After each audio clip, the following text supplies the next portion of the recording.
Welcome back to Frank Wealth Insights. I hope everyone is doing well. I'm your host, Frank Fantozzi, President and founder of Return on Life Wealth Partners. Our goal is always to provide thoughtful, insightful, and most importantly, actionable discussions on financial topics that empower you to make informed and confident decisions about your wealth.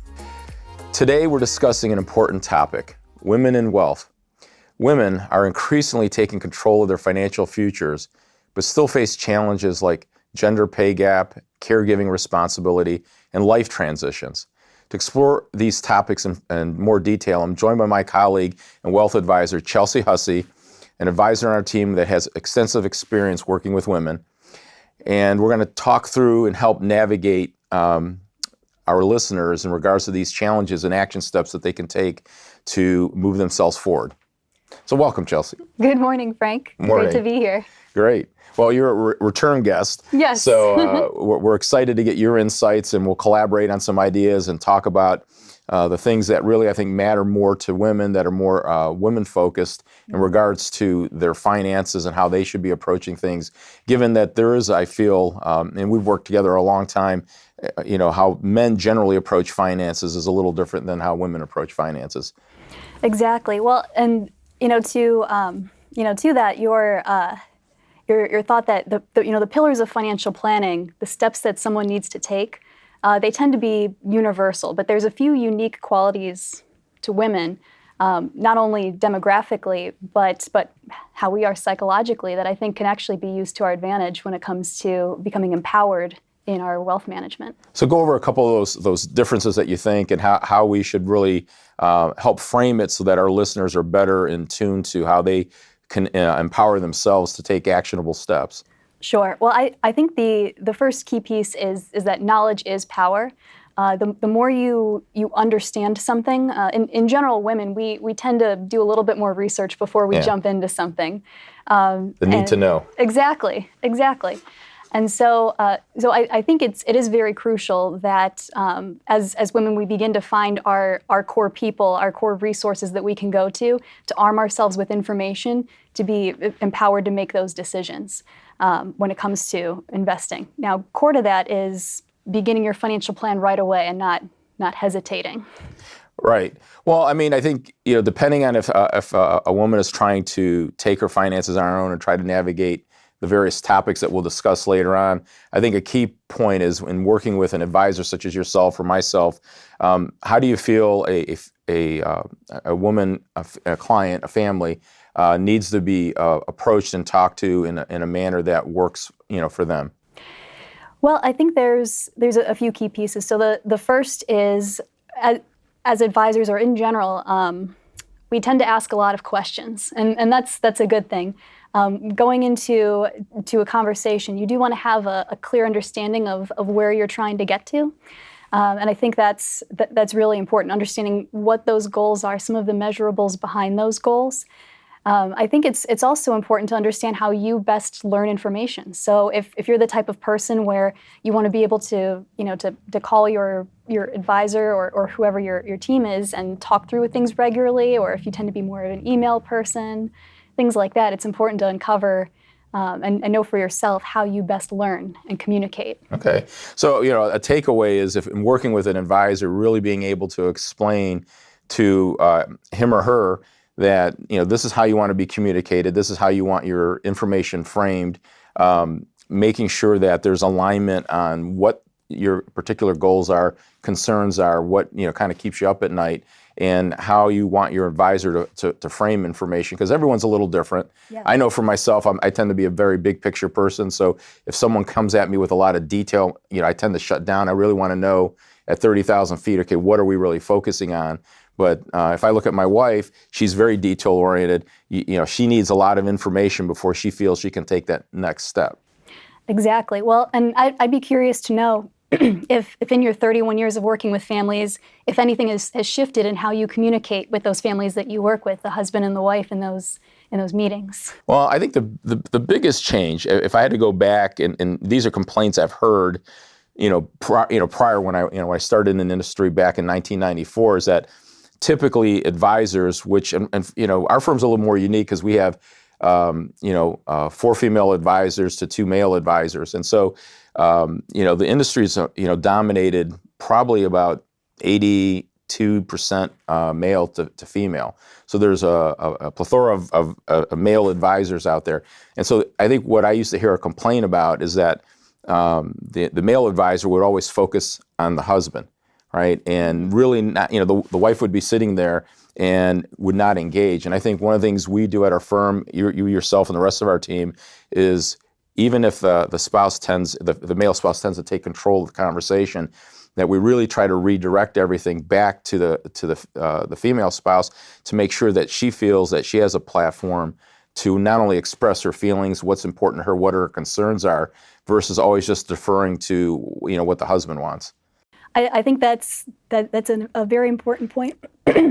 With women, we do tend to live longer than men, and so there is always that chance that if we're outliving men by, let's say, an average of 5 to 7 years, that at some point when our spouse passes away, that advisor is still going to hopefully be there for that relationship. But many women end up leaving those advisors when they have those experiences. Oh yeah, for sure. Well, I think part of it is because they don't feel, and rightfully so, they don't feel they have a relationship with the husband's advisor. Mm-hmm. That she was there because she was supposed to be there, but she wasn't given the opportunity to participate and be engaged. So I think it's really important that if you're not asked as a spouse coming in if that's a situation where you're coming with your husband, that you really have to make sure that the advisor's really engaging and hearing what you want to say. Otherwise, there could be a tendency to always talk to the loudest voice in the room, which is natural, because if one spouse tends to dominate, you'll focus in that you'll focus in that area. So you need to make sure you're heard all the time. Absolutely. Are there any key pillars in your 31 years that you find are pretty universal among working with men and women with getting a financial plan started? Yeah, I think at the end of the day, the technical part of it, we all have to face the same thing. We have to figure out foundationally, are we saving what we need to be saving? Are we thinking ahead about planning? Do we have our protection plan in place, which covers the various insurances like life, disability, even your property and casualty insurance? Mm-hmm. Do you have your estate plan in place, which we always describe to our clients as in our families as taking what you have, giving it to whom you want, when you want, with any conditions.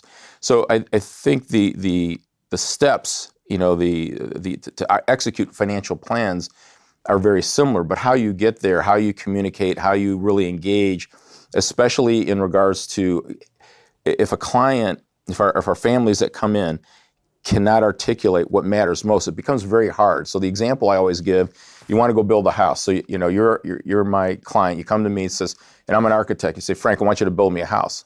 Okay, I can design a house. What kind of house, right? You start to have to peel back and you have to ask the questions about what's important in the house. Do you want to be on one floor? Do you want open concept, which is the big buzzword today? How do you want things to work? And so I think it's really critical for a woman to be able to come in and say, this is what really matters. This is what is important to me. This is how I define success, both financially and both personally. You have career goals, you have family goals. Those all have to be part and parcel because, at the end of the day, one of the things I've seen, and now that I've seen generations come through our firm, is when clients get older, the money part becomes a lot less important. It's really about the tangible things about family and memories, and they create fulfillment and purpose in their life. I think when people don't have purpose, they're kind of aimless. Mm-hmm. And so that becomes a really important part of integrating those values into the financial plan. I agree. So when you work with female clients, what are some of the key things you've noticed or as an advisor you've had to do differently to help make sure that they were heard and they were able to communicate things that matter to you? Well, in general, I do find understanding what people are passionate about is that's universal among men and women, but women do tend to invest according to their values even more. And so understanding what those values are and helping them on the investment side choose products that or tools that align with that, I think is really important. Some core fundamentals that that again I always want to explain is the power of compounding interest. Right. Einstein called it the eighth wonder of the world, I believe. For sure. And I do think as women we tend to be pretty master multitaskers. I Yes. think we tend to wear a lot of hats, and so in general, two things make money. You make money, and your money can make money. Right. And if you can take advantage of compound interest early on, regardless of exactly what you're investing in, but getting it working for you as opposed to losing money every year to inflation by just sitting in cash or under the mattress or something, you can get that much more of a head start, but understanding that it's just another form of multitasking. It's your financial crock pot. Right. You've got that going for you, and when you come home, it'll be ready. That's great. Yeah, I agree. And I think one of the things I've seen different in advising women is women tend to be much more calm and less emotional. I think men have this fear of, I call it, you've heard of FMO, fear of missing out, where they're always chasing the best return or the latest, investment, where I think women are much more committed to a strategy. Once there's agreement about how things need to be done, they're willing to walk that line and not let short-term disturbances in the market or fiscal policy, monetary policy, or global policy impact. Hey, I know what I have to do. This is what I need to do. I'm going to execute those steps. So they tend to be much more diligent and committed to the plan versus I think with men sometimes it's like herding cats. You got to get them to come back, and back to the line a little more. Absolutely. Yeah, men often will make trades more frequently and try to be maybe a little bit more opportunistic, but will trade a lot more than women, and women tend to stick to that strategy. Often with a lot of the women I work with, what I find is when there are those periods of market turbulence, the thing that they need the most is to just call someone and say, I'm kind of anxious about what's going on right now. Can you remind me of what we're doing and why and what the strategy is? And more often than not, if we're sticking to the strategy, then we're in good shape and we're still on track for their goals. But sometimes having that person to vent to or talk to is huge. Having somebody get empathy and listen, because what I found over the years is that people have a relationship with money. I call it baggage. It's like, depending on the experiences you've had, did you start when you were young working a paper route? How did your family view money? What was your experience? Did you have something traumatic where maybe you made an investment and lost money? So then all of a sudden that skews your opinion of the industry or the advisors that you work with. So it's really important, I think, with working with individuals to make sure you elicit that understanding, the relationship with money, because it's different. You can't assume that just everyone has the same fact pattern, that your ability to plan or my ability to plan is going to be, oh, well, we did this for this family, we can just take it and bolt it onto this family. You'll find that their experiences through life and then, like you said, values, even culture, where they grew up, all these things will influence how they approach, taking care of their finances. Yeah. Well, and it can take some time, I think, for people to develop exactly what their philosophy is when it comes to money. In absence of something culturally or handed down from your family, there's really not a lot taught in schools early on. Right. I really strongly recommend for, again, both men and women, but reading at least one financial book a year, right, to help you get a sense of something. I would say my personal favorite for this day and age is a classic, but The Millionaire Next Door. Correct. I really like that book because it's about creating financial independence without necessarily trying to keep up with the Joneses. And when you have a world of social media where you've got a lot of people showing their highlight reels as opposed to the behind the scenes, right, you can think, oh, I bet that person is so financially successful or independent based on what I've seen recently, but that might not always be the case. And understanding what you're building for and having that core value, I think, is huge. Yeah, well, it's like that, having, envy of the neighbor next door. What does the neighbor have, right? Nowadays with social media, I think it has created a lot more pressure, especially in the younger generations, in the 20s and 30s and maybe a little bit of the 40s, where they're plugged into the various, from Instagram to TikTok to Facebook, all these medias. Everyone's, like you said, they're not posting what went wrong. It's always went right. So it's like, wow, I'm comparing. How do I have that? How do I have more? So it becomes a what I call a material chase. I have to have this. I have to have this. Yeah. And they don't realize that to get from point A to point B, you you have to execute these steps. Yes, some people get lucky. They win the lottery. They have a business idea that takes off. But for most people, it's the blocking and tackling, like you talked about earlier. It's do I have a plan? What's my savings plan? Am I going to commit to it? And by doing all these little things consistently, week in, week out, month in, month out, year in, year out, looking back 5 years from the point they started, they're going to see I've made progress. And that's the key, is as long as you're making progress and you're on track, then you're going to achieve what you've set out to achieve. And I think the key thing, and we're focusing on women, is that the demographic shifts are there. I mean, there's more women in having wealth. They're going to be controlling more wealth. Part of it is they're living longer. Part of it is now they're put into positions of working in large corporations where they're getting paid through not only salary but stock options. There are more women starting businesses than men. So there's definitely a shift in society, and then they're living longer, right? So they're a married couple, they develop wealth together, but if we follow actuarial tables, the husband passes off, and the woman, the spouse, inherits all the money.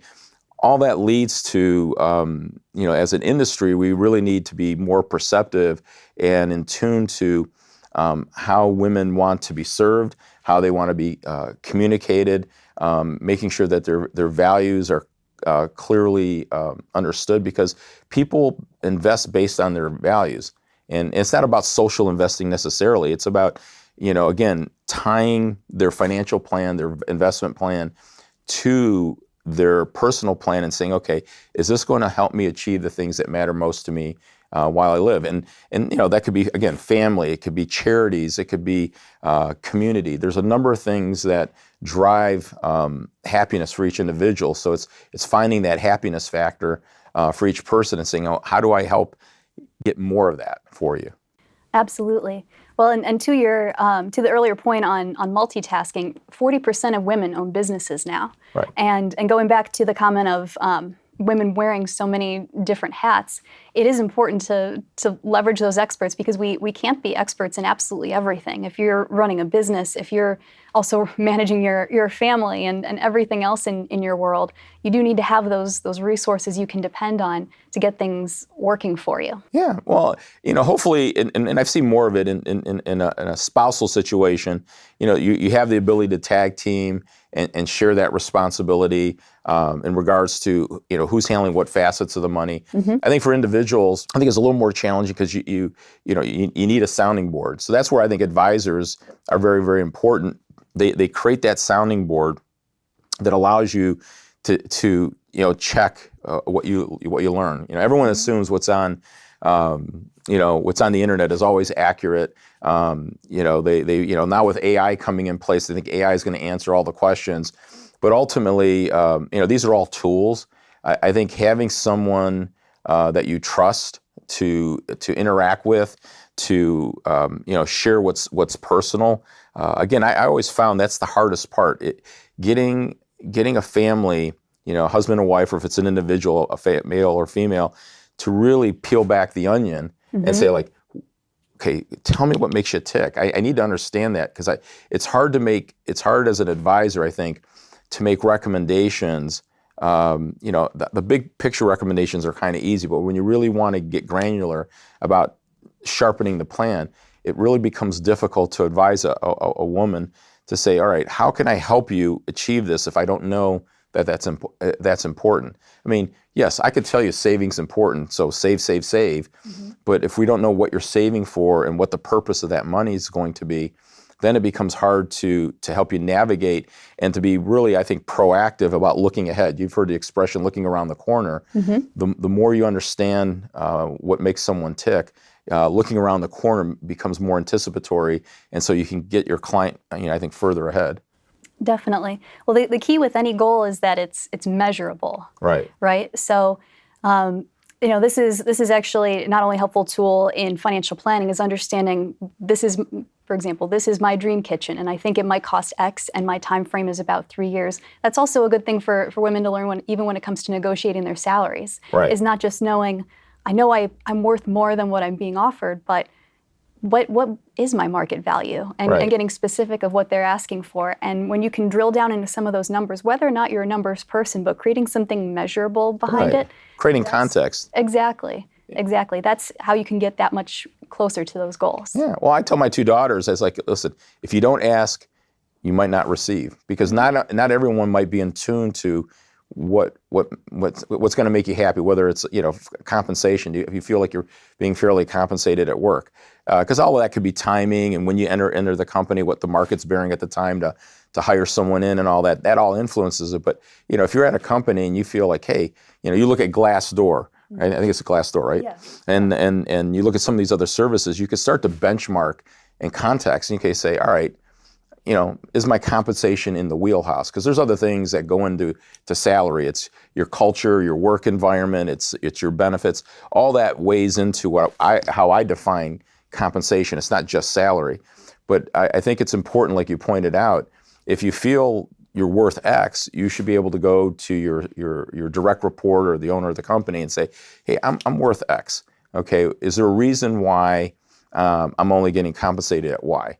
Because I think going in there and just demanding could be a put off. But I think if you go in there and ask, based on your research, you should be in this range and you're not. Can you tell me why you feel I'm not in this range? And that incites what I call a collaborative discussion about compensation versus either side attacking. Because if you attack someone, they're going to naturally want to defend.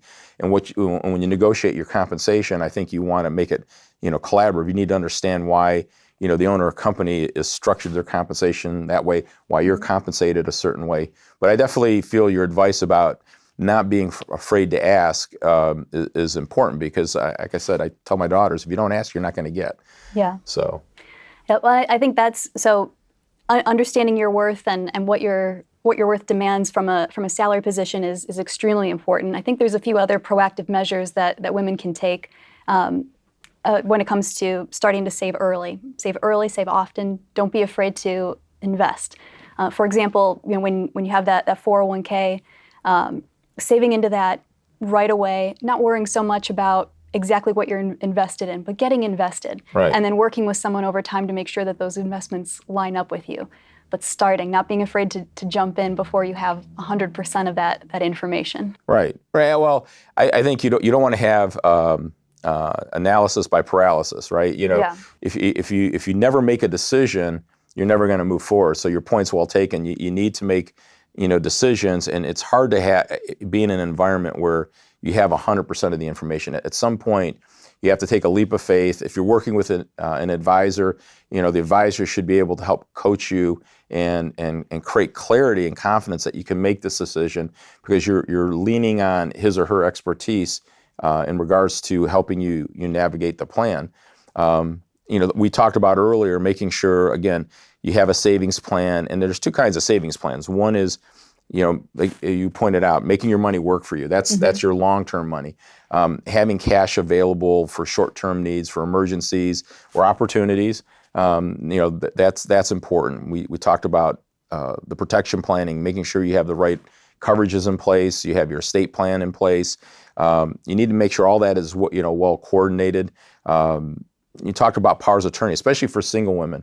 If something happens where you need someone to help you stand up for yourself medically or financially, having a power of attorney to someone you trust. Usually, in those cases, we look at parents if they're available and able.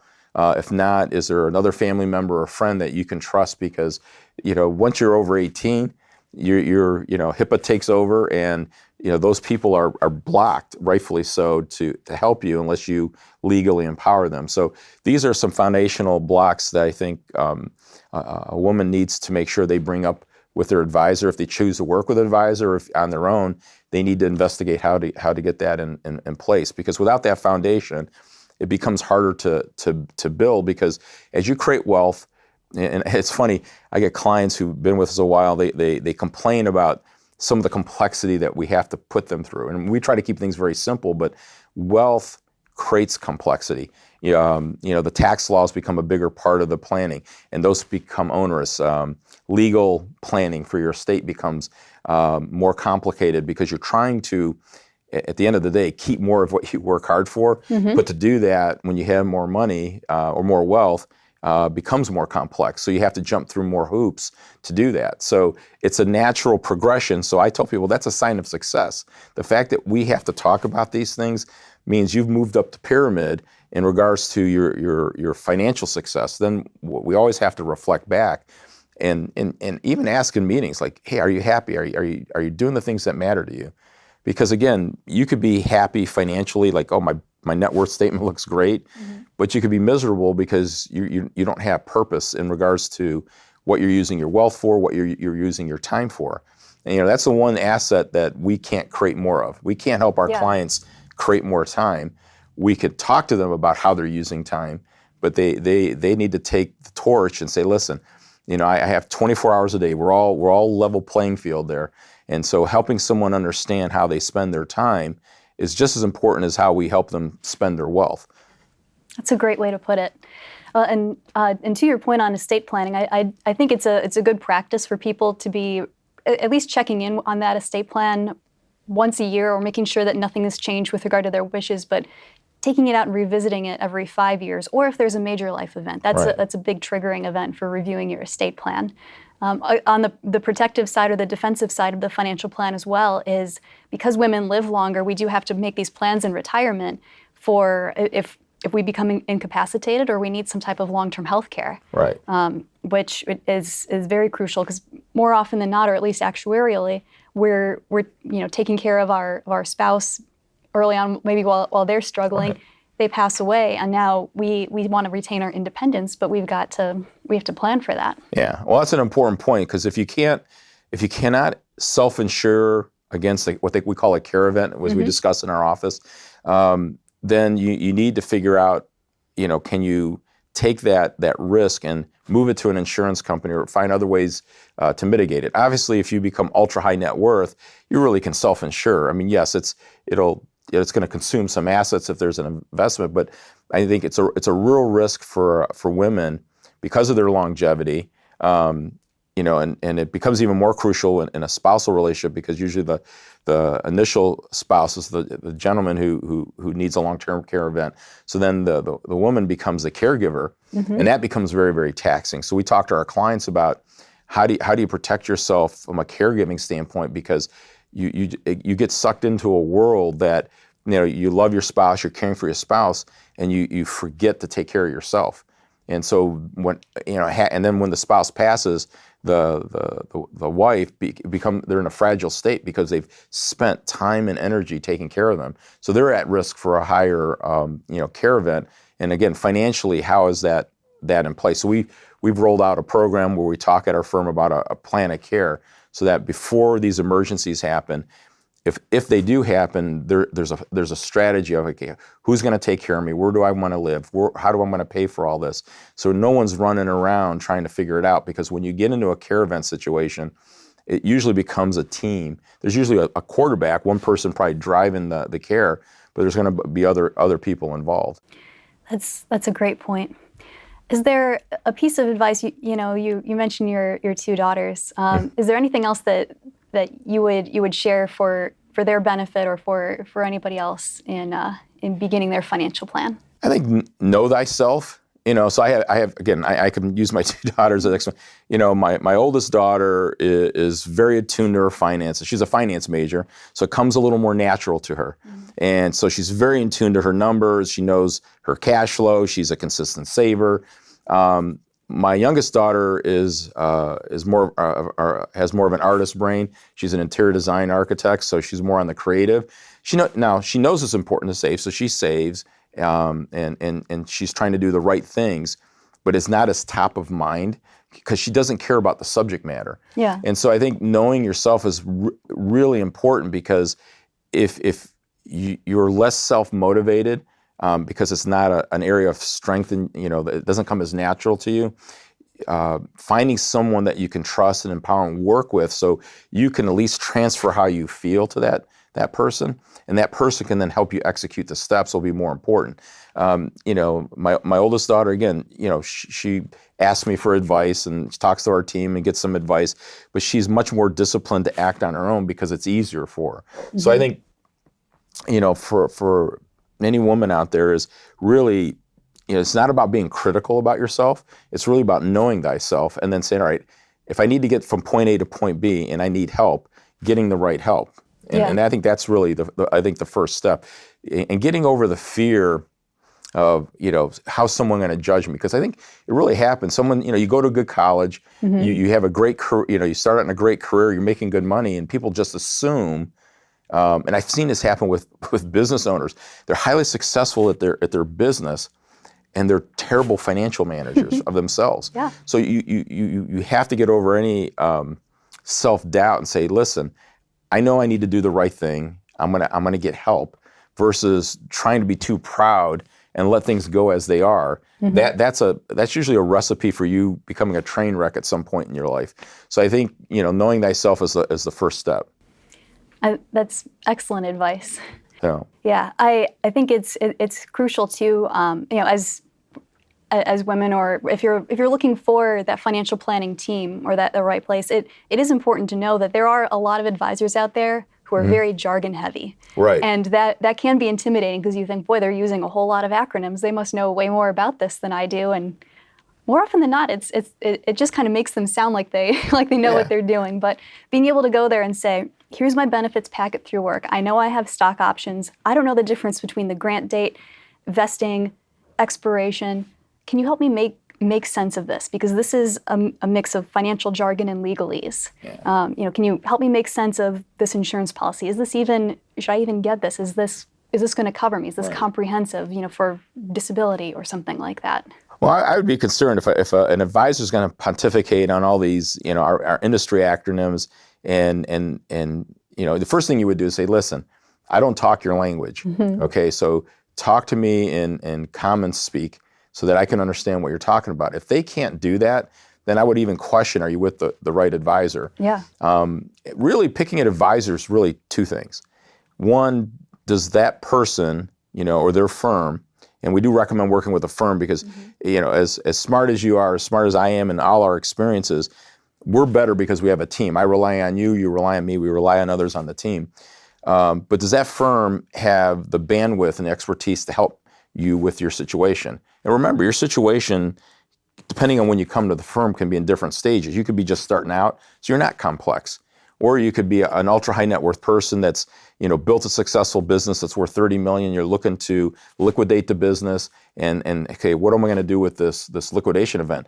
All I've done is change the asset from an illiquid asset, a $30 million business, to $30 million in cash. What do I do? Yeah. So finding out to make sure they have the right bandwidth is important, because expertise does matter. I think the second is really common, just a common sense. Do I like you? Do I feel you understand me? Do I feel that we connect? I think that's equally important, because if you don't feel secure in a relationship, you and I both know, we know more about our clients than their family knows about them. Yeah. And I'm not just talking the financial stuff. Yeah. I'm talking about some of the dirty laundry, the issues going on in the family, issues with friends, health. We know a lot of this stuff that no one else knows. And you have to be in a situation where you can trust and empower your advisor to empower you. It's a reciprocal relationship, because if you can't help, what is it, the Tom Cruise movie when he Jerry Maguire. Jerry Maguire, help me help you, Yeah. right? That's exactly what this is about. If you really open up to the advisor, the advisors are going to be in a much better position to help you. So that's the second part of it, is finding an advisor that you connect with. It's really those two things. Anything else is in my opinion, gobbledygook. It's window dressing. You got to get to, do they have the tools to help me? And do I connect with the advisor? And if you don't connect, don't force it. It's like any relationship. If it doesn't come natural, it's probably not meant to be. Yeah, it's a great point. So, any other tips before we say goodbye to our great listeners? Well, my one actionable piece of advice I would say is that knowledge is power. The more you know, the more empowered you are with making decisions. As you're looking for an advisor or finding those resources, make sure that you feel like you're understanding what your options are or how something works, so that way you can feel confident in your decisions. Yes, and great advice. And again, my takeaway would be just take that first step. It's always going to be bumpy. If you haven't worked with an advisor, haven't done any planning, it's always rough in the beginning. Probably like our first podcast. This is our first viewing podcast. I'm letting everyone know this. We've been doing everything. So I shouldn't just say listeners. It's our listeners and viewers now. But I hope everyone today walked away with some actionable steps. Really appreciated Chelsea adding a lot of color and all her experience with working with women-driven families and women clients. We're here to take care of you. If there's any questions, feel free to reach out. You can call our number at 440-740-0130 and ask for Chelsea or myself or anyone on the team. We'd be glad to help. We appreciate everyone tuning in. If you like what you hear, please pass on our podcast, and we look forward to helping you in the future. Thank you, and continue to have a great start to the year. Thank you.